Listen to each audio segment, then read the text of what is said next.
Selamat sore. Kita kembali lagi di KPA Online Tamrin dengan saya OB Sianipar. Baiklah, sekarang kita akan melanjutkan sesi-sesi yang sebelumnya. Kita jadi ada satu seri ya, untuk satu seri kecil terdiri dari 4 sesi mengenai pertolongan yang dari atas. Di sesi yang pertama, kita sudah banyak membahas mengenai bagaimana Tuhan itu peduli kepada kita. Tuhan mengasihi kita, bahkan mengaruniakan anak yang tunggal untuk mati untuk kita supaya bisa selamat apabila kita percaya kepada Yesus. Di sesi yang kedua, kita juga belajar mengenai apa? Kalau kita sudah menjadi Kristen, sudah menerima Yesus sebagai juru selamat kita, jadi apa maknanya bagi kita? Apakah akan jadi malah banyak penganiayaan dan menderita karena harus memikul salib? Nah, di situ kita sudah banyak bahas bahwa itu beban yang sangat ringan. Ini kalau lupa tentang sesi yang lalu, silakan dibuka aja, kan ada YouTube-nya, tinggal dicek di yang sebelum-sebelumnya ya. Lalu di sesi yang ketiga, yakni sesi sebelumnya, kita sudah banyak membahas mengenai apa? Kita sudah membahas mengenai bagaimana setelah kita menerima Yesus, hukum itu tidak lagi menjadi sesuatu yang mengutuk kita, tapi hukum itu menjadi hukum berkat. Sebab dikatakan bahwa hukum itu adalah hukum sempurna yang memerdekakan.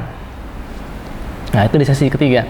Nah, sekarang kita masuk di sesi keempat, kita akan membahas bagaimana kita merespon lebih jauh lagi, yaitu adalah kita dapat pertolongan dari atas. Kan kita pengen memiliki hubungan yang baik dengan Bapa kita di surga. Jadi seperti apakah respon kita? Nah, bagaimana supaya kita bisa lebih dekat dengan Tuhan? Itulah yang akan kita bahas dalam sesi yang keempat. Nah, sebelum kita mulai sesi keempat ini, mari kita sama-sama tunduk kepala, kita berdoa ya. Mari kita berdoa. Bapa kami yang di surga, terima kasih Tuhan untuk waktu yang baik ini yang telah Kau berikan kepada kami. Sekarang kami ingin membahas lebih lanjut firman-Mu Tuhan. Berikanlah hikmat kepada kami, berikanlah kerendahan hati supaya kami bisa mengerti dan menerima apa yang hendak Kau sampaikan kepada kami, sehingga kami bisa lebih dekat dengan-Mu ya Bapa. Terima kasih Bapa, dalam nama Yesus kami berdoa. Amin. Baiklah, bagaimana supaya kita hidupnya itu bisa dekat dengan yang di atas? Kalau Allah Bapa kita pengen menjadi anak sayangan Bapa. Kalau kita anak sayangan ya tentu semua itu masalah tidak akan ada masalah. Bapa kita selalu melindungi kita. Nah, jadi kita pengen tahu bagaimana supaya dekat dengan Tuhan sebagai orang Kristen khususnya. Tentu sudah banyak yang bilang, oh cara dekat dengan Tuhan itu mudah. Banyak baca Alkitab, banyak berdoa, banyak bersaksi juga. Itu benar saudara. Tapi sekarang saya pengen kita bahas lebih dalam lagi ya, bagaimana membangun hubungan yang baik dengan Tuhan. Misalnya tentang membaca Alkitab. Apakah membaca Alkitab itu setiap hari? Ada tidak ayat di Alkitab yang mengatakan bacalah firman Tuhan setiap hari? Ada? Kalau bisa ketemu, ya coba masukin di komen ya. Mungkin saya yang kurang ahli baca Alkitab, tapi saya menyatakan kepada saudara bahwa tidak ada ayat di Alkitab yang mengatakan baca firman Tuhan setiap hari. Meskipun tentu kita bisa berkata bahwa firman Tuhan adalah roti hidup. Firman Tuhan itu adalah roti yang kita harus makan setiap hari, betul. Tapi ayat eksplisitnya tidak ada bahwa bacalah firman Tuhan itu setiap hari. Tetapi, ini ada tetapi yang sangat penting, ada ayat yang lebih hebat daripada mengatakan bacalah firman setiap hari. Nah, itu ada di Mazmur pasalnya yang ke-1. Mari kita sama-sama buka Alkitab kita di Mazmur pasal 1. Saya tunggu waktu untuk saudara ambil Alkitab. Kalau Alkitabnya masih di lemari, di pause aja. Nanti buka, nanti lanjut lagi. Mazmur pasal yang ke-1. Mazmur pasalnya yang ke-1 dari ayat 1 sampai 3. Saya bacakan ya. Berbahagialah orang yang tidak berjalan menurut nasihat orang fasik, yang tidak berdiri di jalan orang yang berdosa, dan yang tidak duduk dalam kumpulan pencemooh. Tetapi, jadi berbahagialah orang yang kesukaannya ialah Taurat Tuhan, dan yang merenungkan Taurat itu siang dan malam. Ia seperti pohon yang ditanam di tepi aliran air, yang menghasilkan buahnya pada musimnya, dan yang tidak layu daunnya.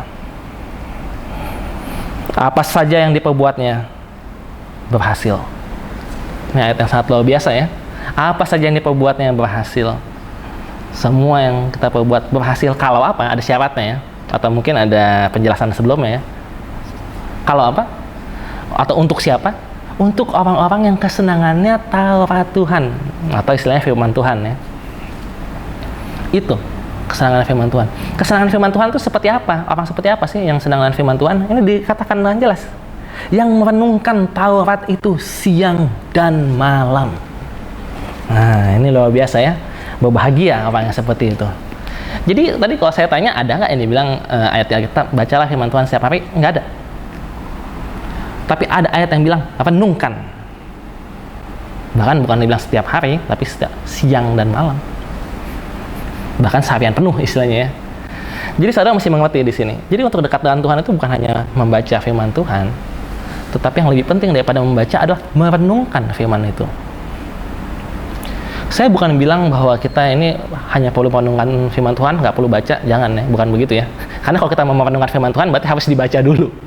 Kalau belum dibaca, gimana mau direnungkan kan? Karena merenungkan ini sesuatu yang luar biasa, saudara. Kalau saudara ingin belajar sesuatu ya, skill apapun, biasanya mungkin belajar dari melihat, terus mencoba gitu. Tapi sebenarnya pelajaran itu betul-betul masuk adalah ketika kita mulai merenungkan. Kenapa ya? Kalau saya begini kan, artinya bisa bekerja misalnya, atau bisa menghasilkan sesuatu. Jadi pembelajaran dalam diri seorang itu paling dalam masuknya ketika direnungkan. Itu juga lah tentang firman Tuhan. Firman Tuhan ini kan istilahnya seperti surat dari Tuhan, misalnya surat dari Bapa kita gitu kan. Jadi bukan cuma sekedar dibaca. Kalau kita istilah tadi mau dekat dengan Tuhan, dekat dengan Bapa kita renungkan. Oh, ini tulisannya maksudnya apa ya? Nah, merenungkan itu bukan hanya sekedar Alkitab dan Alkitab saja.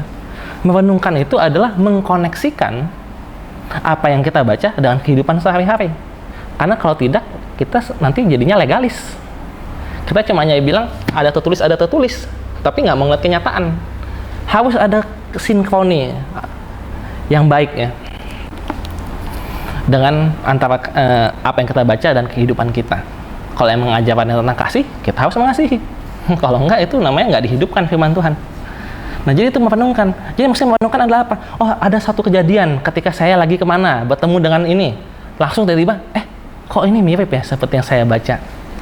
Oh, kok situasi saya ini seperti bangsa Israel ya, yang waktu keluar dari Mesir dihadapan dengan Laut Merah dan dikejar-kejar pasukan atau tenggat waktu atau hutang atau apapun. Tapi ternyata Tuhan bisa membuka jalan dari yang sebelum tidak ada jalan. Jadi itu maksudnya merenungkan. Dalam setiap kehidupan, dalam setiap tindakan yang kita lakukan, dalam kehidupan sehari-hari, setiap kita bertemu dengan seorang atau terjadi sesuatu, kita renungkan.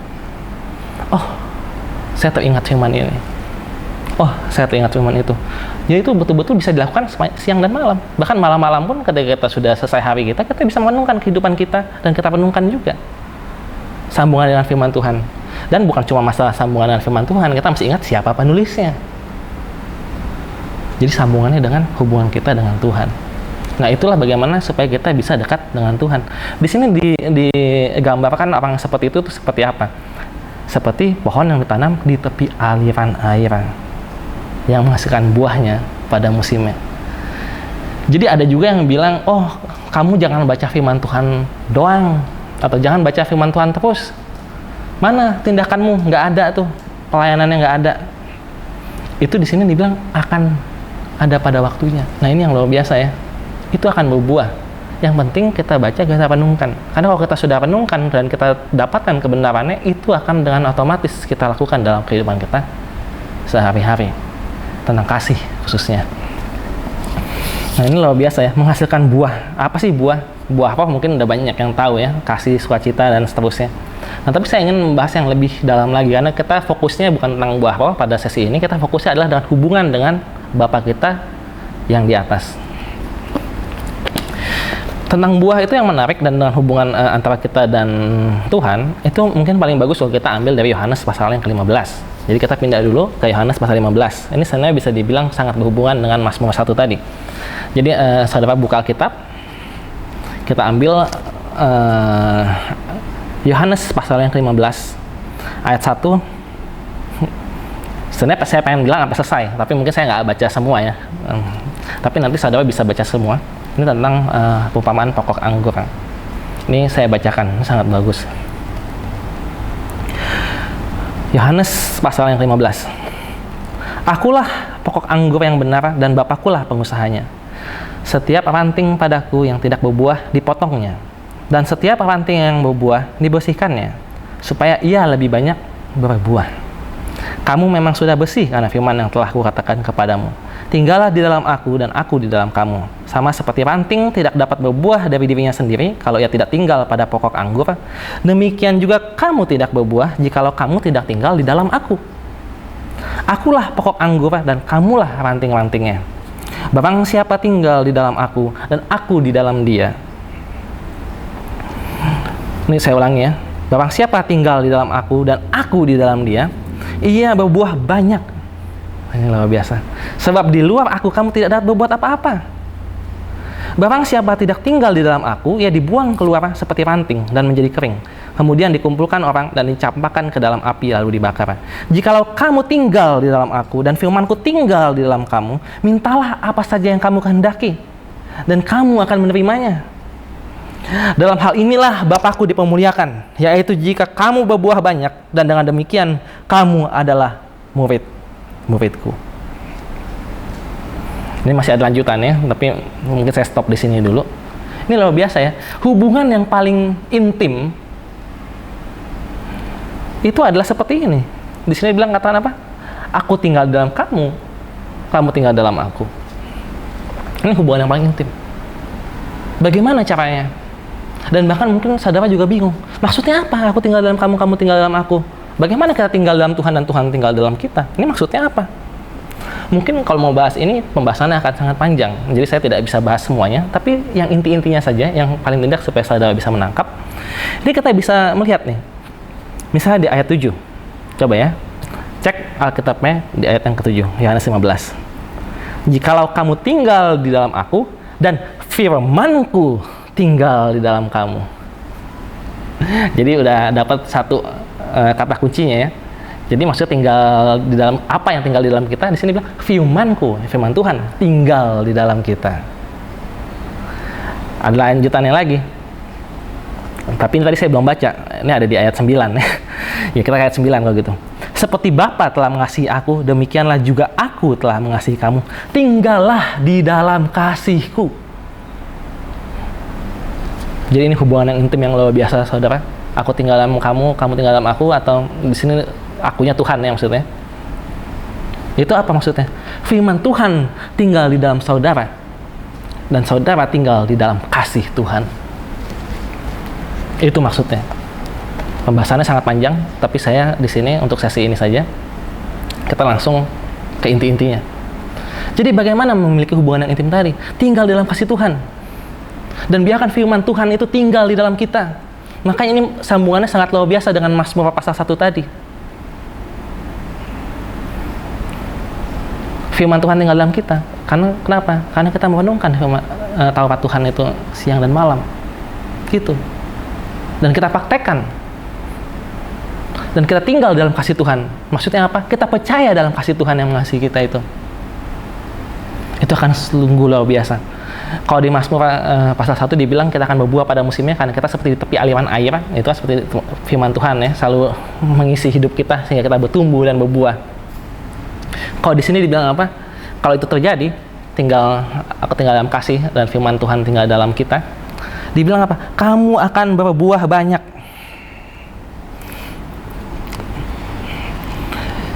Di sini dikatakan berbuah banyak ini luar biasa ya. Kenapa? Karena di ayat 8, kita sama-sama baca. Dalam hal inilah Bapakku dipermuliakan, yaitu jika kamu berbuah banyak. Jadi itu dengan kita berbuah banyak, kita memuliakan Bapa. Dan dengan demikian kamu adalah murid-muridku. Dan di sini tadi udah kita baca apa? Mintalah dan semua akan diberikan. Ini sama seperti di Mazmur 1 tadi dibilang, semua yang kita lakukan akan berhasil. Inilah bagaimana kita bisa dekat dengan firman Tuhan. Kita dekat dengan Tuhan. Baca firman-Nya. Tinggal dalam kasih-Nya.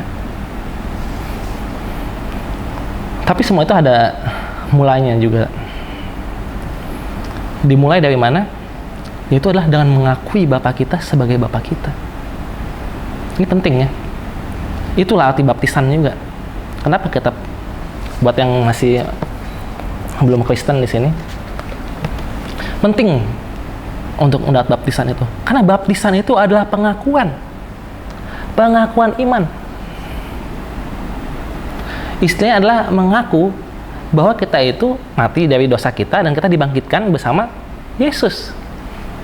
Mengakui apa lagi? Mengakui Tuhan sebagai Bapa kita. Nah, ini penting karena saya pernah bertemu dengan berdiskusi ya dengan salah teman dari bukan dari Kristen. Dia mengatakan kepada saya sudah percaya Yesus itu juru selamat, tapi saya belum bisa betul-betul menyatakan bahwa Yesus adalah Tuhan. Saya bilang kepada dia, sebenarnya tidak apa-apa. Tuhan itu akan tetap mengasihi kita, mau kita mengakui dia atau tidak. Seorang bapa itu, apalagi tadi kalau kita pakai analogi bapak angkat anak ya, mengadopsi seorang anak, dia akan tetap menyayangi anak itu. Meskipun diakui sebagai bapak atau tidak, dia tetap akan menyayangi anak itu. Tapi saudara, saya ingin katakan, dengan dibaptis dan menjadi Kristen, dan dengan mengakui Tuhan Yesus sebagai juru selamat kita, ini adalah pengakuan yang juga mengaku bahwa Allah Bapa adalah Allah kita, bahwa Tuhan adalah Bapa kita.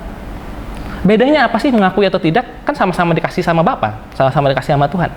Bedanya apa kalau kita mengakui itu? Karena kalau kita tidak mengakui Tuhan sebagai Bapa kita, yang rugi itu kita sendiri. Karena kita tidak mengakui dia sebagai Bapa, atau misalnya tidak mengakui Yesus sebagai Tuhan, misalnya juga yang lain contohnya, yang begitu kita sendiri, karena selalu ada jarak gitu. Istilah kalau ada anak angkat, dia akan karena masih nggak mau manggil bapak, nggak mau manggil ayah, mungkin manggilnya sebutan yang lain, bakal ada jarak. Dan biasanya jarak itu adalah kita sendiri, karena sebenarnya ayahnya itu sangat ingin mendekati kita, tapi dengan kita tidak manggil dia sebagai bapak, dengan tidak mengakuinya, jadi kita yang menjaga diri kita sendiri, menjaga jarak. Itulah pentingnya untuk kita mengakui itu, ya melalui baptisan, itu satu penyataan imannya. Bahwa, ya, engkaulah Bapakku, Yesuslah juru selamatku. Dengan itu kita berpindah dari yang sebelumnya sudah menerima kasih itu memang, tapi belum mau mengakuinya sehingga kita tidak bisa satu langkah lebih dekat lagi. Nah, kalau mau dekat dengan Tuhan, bagi yang belum dibaptis, ya direnungkan lagi, akuilah bahwa Tuhan adalah Tuhan, bahwa Bapa adalah Bapa kita yang di atas, yang di surga, bahwa Yesus adalah juru selamat kita. Saya tidak akan memaksa siapa-siapa di sini, tetapi yang penting kita mulai dengan firman Tuhan. Biarlah firman itu tinggal di dalam engkau, dan engkau tinggal di dalam kasih Bapa dan dalam kasih Yesus. Semoga Roh Kudus menyertai kita semua. Saya doakan dalam nama Yesus. Itulah sesi terakhir kita mengenai pertolongan dari atas. Semoga kita bisa menerima pertolongan itu dan kita bisa membangun hubungan yang baik dengan Tuhan kita. Mari kita tutup dengan doa dan kita sama-sama berdoa. Bapa kami yang di surga, terima kasih Bapa untuk segala firman yang Kau berikan kepada kami. Berkatilah supaya firman yang Kau tanamkan dalam hati kami dapat bertumbuh di dalam hati kami, sehingga kami dapat berbuah dengan banyak dan memuliakan Engkau, sehingga kami dapat dinyatakan bahwa kami adalah murid-murid-Mu, dan bahkan bukan hanya sekedar murid, tetapi kami adalah anak-Mu ya Bapa. Terima kasih Tuhan karena Engkau telah mengatakan bahwa kami adalah anak-anak Tuhan. Terima kasih Bapa. Dalam nama Yesus Kristus, Juru Selamat dan Penebus kami. Amin. Sampai jumpa mungkin di sesi-sesi yang lain. Terima kasih.